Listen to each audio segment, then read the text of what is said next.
Is it possible to get a 17 or 18-year-old organized for school? We'll find out today on Keeping You Organized.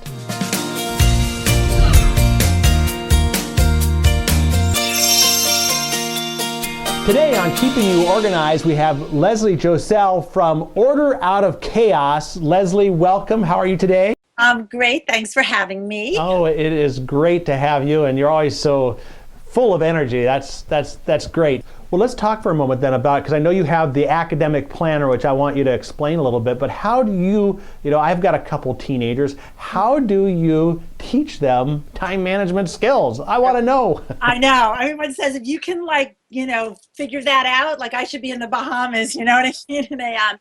Well, here's where you start. I really think that you can't teach, kids cannot be asked to manage their time if they can't visualize it.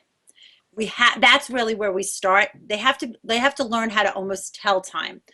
Most of not our generation, but this new generation has really been brought up on digital time. They really don't understand the sweep of time and how much time they might have for something. So the planner, again, was a very organic thing for me. It was born out of the need for my students that I was working with to be able to see their available time. So one of the most important things you can teach a child is not so much what kind of homework you have that day, but when do you have the time after school to do it? So being able to show them how to visualize their time and block it out will help them teach time management skills. So is that what the academic planner is? Talk about the elements of what the academic planner is. Well, most academic planners that either students get from school or that are even on the market in my book are to-do lists. Basically, it just gives them a place to record assignments. Well, again, a student can't actively manage their time if they don't know what they're doing after school. So for me, the huge component in my academic planner is actually a grid system for their after school activities. So by writing in grid form what they do after school, what happens is natural blocks of available time will pop up, and then they can schedule their homework time accordingly. Right. Or do you tell them you have to do all your homework and all that first, and any time left over, then you can play, right? Well, I'm a believer in scheduling everything, even your good time. Yeah. I don't know. I find with my teens, though, that it seems like they have more and more work, homework and stuff going on in their lives than that I did when I was growing up as a teenager. I don't know. Do you see that at all? Yes, I do. I see so much of it. And that's kind of when I have to bring parents in, because it's like trying to put a square peg in a round hole. If you have a student who's programmed every day after school, weekends too, and they're burdened with so much work, there's just so much time in a day for them to be able to get it done. But more importantly, that's even more so why time management and teaching them how to plan ahead and how to visualize their time is so important. What about sleep? I mean, have you done any, for teenagers, literally, how much sleep do they need, I feel like I need a lot, but what do they need, do you think? It's funny you asked that question, because I say I work with students who are from 11 up to 25 almost, who are still students, and it really depends on the student. It really does. But I think any of us, when we know that, this has been proven that when you're tired and you have had a lack of sleep, your cognitive impairment is really affected. So I'm all for sleep. Yeah. Now, your background and your degree was in human development, is that right? And so family studies. So how do you take what you learned there and kind of apply it into the organizing profession? It's a great question. And I get asked that a lot, because I really think that it's not about organizing. It's really about listening, effective listening, and more importantly, sometimes what they're not saying. So you really have to get into that mindset of the individual. What's the emotional clutter almost, as opposed to the physical clutter. So you really have to understand, what are their challenges? What are they good at? What are they feeling about themselves? So being able to take all that philosophy and that psychology to the table, I think, is really what kind of separates you from being someone who just wants to kind of go in and organize, or someone who really wants to try to help somebody make life changes. How about working with teens, when you're working with, obviously a parent probably calls you and says, my teen, have you had any where the teen's not really willing? Don't they have to want to get organized too? 100%. So here's the first thing that happens, and I say that to the parent.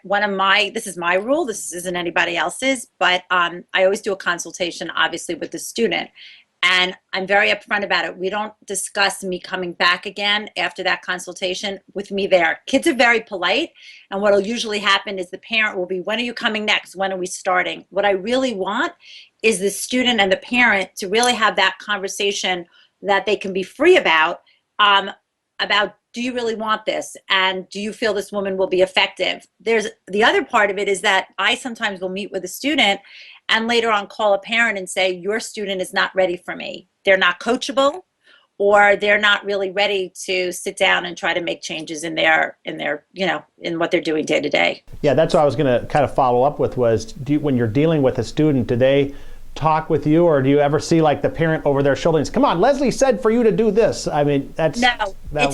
It's really, I'm sorry, I don't mean to cut you off. But I have a lot to say. No, I'm sorry.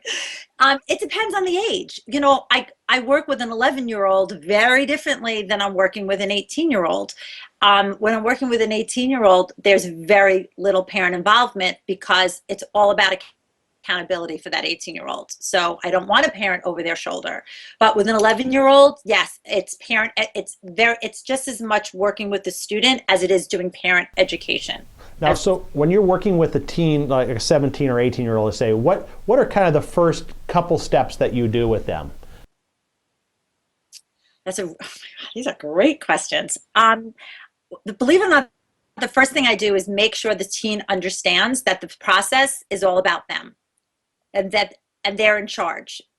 Because again, what you said was very important.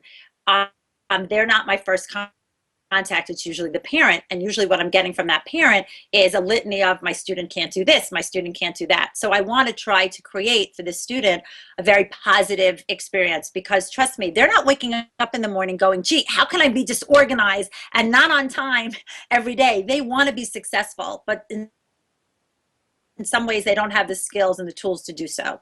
So we start off positively. Tell me what is working for you. Tell me something that you're good at. Tell me something that brings you joy in your day. I know it sounds funny, but creating that type of environment, believe it or not, motivates a teen to want to follow through. Now, your academic planner has been featured in a lot of like national publications and things. Tell us a little bit, because you have some exciting news there too, don't you? Things are great. I feel like we hit on a nerve. And I'm a believer that, I'm a mom, and I feel like if I'm missing something in the world, that usually other moms are too. And that's really what the planner was about. I couldn't find something that worked for my son and for my students. And what's amazing is it's resonated. I get emails and calls from all over, but Attitude Magazine, which is the magazine for individuals with ADHD, did a full page, span on it. More Magazine, Better Homes and Gardens is coming out with it for back to school. Family Circle last year voted it its #1 planner to go back to school with. So there's momentum building. We're in stores nationwide, local stores nationwide now, and our goal, if you can see my fingers crossing, is we're working on going into the national stores for 2014. Oh, that sounds great. Sounds great. Hey, we have to take a quick little break here. When we come back, I want to talk a little bit more about back to school, and then also shift gears, because I know you have some other specialty things like the diabetes organizer and things like that. So we have a lot more to talk about with Leslie Giselle from Order Out of Chaos. So we'll be back in just a moment. Nearly 1 in every 8 women in the U.S. will be diagnosed with breast cancer during their lifetime. While researchers work tirelessly to find new ways to fight this disease, a cure has not been found. Show your support for the fight against breast cancer with breast cancer awareness organizing products from Smead. A portion of the proceeds from the sales of specially marked pink products will be donated to support breast cancer research. Breast cancer awareness products include pink Super Tab file folders, stadium files, tag-along mini organizers, and pink expanding wallets. Use the breast cancer awareness products from Smead to get organized and support breast cancer research at the same time. Smead, keeping you organized. We're back on Keeping You Organized with Leslie Josell from Order Out of Chaos. Leslie, boy, that first part of the interview just flew by. So let's talk a little bit about students and what they maybe need to do to get organized for back to school. Do you have a couple tips that you could share? Sure. I really think that as much of the student can do before school starts will really make the beginning of school that much easier and less stressful. So everything from trying to get your required reading done if you have required reading, even if you're doing college essays, getting a good draft done before that first day of school. It just helps to take the stress out of a new year and to keep you on top of things. I really think every student, has to have some type of planner. It doesn't have to be a paper planner. Not every student can use one, but paper, electronic, even a notebook, anything that they can not only use for their homework, but again, you've heard me say this, is they should get all their after school activities. So if they know that they're going to have soccer practice or dance lessons or a tutor, getting all of that done beginning before they go into school, again, will start making things a little easier. And then I think in their environment at home, every student needs to have what I call my 4 S's, which is a school stuff storage station, which is usually just a box of supplies of everything that they will need for that year. But what's really important is that each student in the house should really have their own, because what an 11-year-old needs is obviously very different than what a 17-year-old needs. It should be portable so that they can take it wherever they go around the house, not necessarily in their bedroom. Right. How about organizing the locker at school? Do you have any little tips for how they can make that little space efficient? Well, yes, I do. And again, it depends if they use it. Unfortunately, most of my high school students don't even use their lockers, which is so upsetting. They're carrying everything on their backs. It depends on your day. A lot of my students can only go to their lockers twice a day for morning and afternoon classes. So I like to separate out their lockers with a shelf and have morning on top and afternoon on bottom, or vice versa, so that it takes the guesswork out of what they need for the day. Other students will I like putting all their books on top and all their paraphernalia again on the bottom, so things don't commingle. Right. Okay. Well, let's shift gears now, because I know you do a bunch of other specialty kinds of stuff as well. But you have the diabetes organizer. It's called Your Guide to a Less Stressful and More Manageable Diabetes Life, right? And yes. That's coming up, or maybe by the time this program is on, will be published. Tell us a little bit about that. I feel it's, as you can imagine, when I told people I was doing this, they put a little bit, but that's not your wheelhouse, so to speak. You know, diabetes is not my wheelhouse, but I'm very honored to have been asked to co-author this book with one of the biggest diabetes, professionals in the business. Her name is Susan Weiner.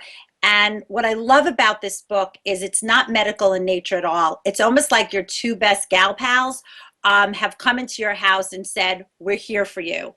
And we're going to help you organize your supplies and your home and your travel and your day and your kids. So it's like chock full of just great tips for someone who's either been diagnosed with diabetes or might have a loved one who has it. It's a guide, so there's room in the book for notes. You can write right in the book. There's pockets for slips and things. You can take it with you when you're traveling. So it's like a one size fits all book. So I'm excited about it. Well, that'll be exciting. You'll probably be announcing that on your website. So if people want to do that, let's talk quickly here before we end, just about kind of your story of how you got involved as a professional organizer. Were you organized as a kid, or what made you get into that profession? Well, I think I have a pretty unique story. I always say the organizing found me. I didn't really find it. My story began actually when my son was 5 years old. He was diagnosed with all sorts of learning disorders, ADHD, executive dysfunction. He's like your quintessential gifted student with learning disabilities. And as any parent would do, I tried to find ways to untangle his world. And I did a tremendous amount of research, and I basically reorganized my house top to bottom so that it would really work for him, to create an environment that he could really live in. And this is a true story. My girlfriend, who's a therapist, saw it and said, I have a client, a patient, you need to do this for. And I spent 10 hours that day at this woman's house, and she had ADHD, her kids had ADHD, and it just resonated with me. And from there on, her friends started to call me, and I remember turning to my husband and saying, "But I don't do this for a living." And he said, "You do now." And literally that's how it started for me. I always say it was all about my son. Do you find yourself, focusing mainly in that area, or do you have kind of a broad range of clients that you work with? Well, I run a full service business, so we do a lot of different things. We do ADHD, we do hoarding, we do all that chronic disorganization. We also do downsizing and, relocations. But for me, the ADHD, the students, particularly teens and college students, is my passion. Because I just feel like that whole organization time management piece is really missing in their world right now, and it's so paramount for success in life. If someone wanted to connect with you, who would be good kinds of people to contact you, and how can you help best? Because you do the virtual over like Skype, and you also do in your local area as well. What are some of the great clients that you would be looking for? Well, I would be smart to say everyone, but here's what we do. We have two types of you might say two types of divisions. The one that we don't talk that much about, unfortunately, is the relocation and the moving. We do a tremendous amount of that type of work. But the clients that are really looking for education and resources and, help with their students or themselves are really families that have some type of chronic disorganization, whether it's executive dysfunction, ADHD, even hoarding.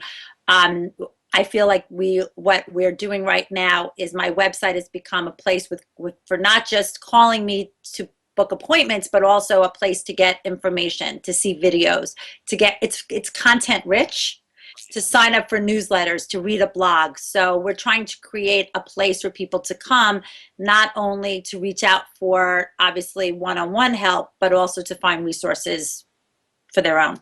Okay, so we're going to share the website. It's orderoochaos.com. Order out of chaos, but the out of is two O's. Orderoochaos.com. Great. Well, hey, Leslie, our time is short here now, so I want to thank you for today, but we definitely got to get you back on the show as well, because we barely scratched the surface, right? I got a lot going on. I'm a busy lady. You do, but I'll tell you what, before we go, give us one personal organizing tip that you use on a daily basis personally. Personally? Yeah, okay. To keep all this together. I write everything down. I'm a paper girl. I'm a paper planner girl.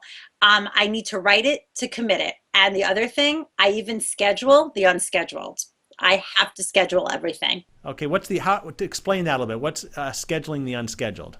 Meaning I even block out time that's open free time, but it's blocked out to say, here's, a couple of hours to do whatever I want to do, whether it's, go get my nails done or go get frozen yogurt or meet a friend for lunch. But I really think that you need to be scheduling the things that you have to do, as well as you need to be very, I think, protective of that fun time, that unscheduled time. That's your time, right? My time. Make some time for yourself. Yes. Well, again, thanks, Leslie. It's Leslie Joseph from Order Out of Chaos. Again, you can find her at orderoochaos.com.